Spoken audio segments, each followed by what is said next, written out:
আজকে দেখো তোমাদের আমি বলেছিলাম মাধ্যমিকের আগে তোমাদের এই যে কটা দিন বাকি আছে আর সেলফ কনফিডেন্স রাখতে হবে এবং সেলফ টেস্ট নিতেই হবে।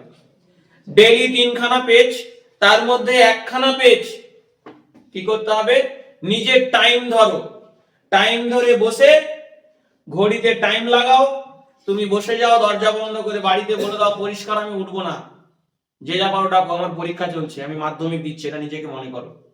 দরজা বন্ধ করে বসো, বসে একদম প্রপার ভাবে পরীক্ষা যেভাবে দাও সেভাবে লিখে ফেলো।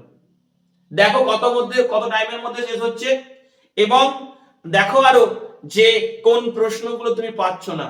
এবার খাতা তুমি নিজেই দেখবে, আমি কিন্তু এটাও বলেছিলাম খাতা কিন্তু নিজে দেখবে, তোমার খাতা তুমি দেখবে, কোথায় ভুল হচ্ছে তুমি বের করো, বের করে দেখো কোথায় কি ঠিকঠাক করা যায়, কোন প্রশ্ন পাওয়া যাচ্ছে, কি প্রশ্ন পাওয়া যাচ্ছে না, যেটা পাওয়া যাচ্ছে না গ্রুপের সঙ্গে সঙ্গে পোস্ট করে দাও, আমি ফ্রি থাকলে সঙ্গে সঙ্গে করবো, না অনেক পরে উত্তরটা পাঠিয়ে দেবো।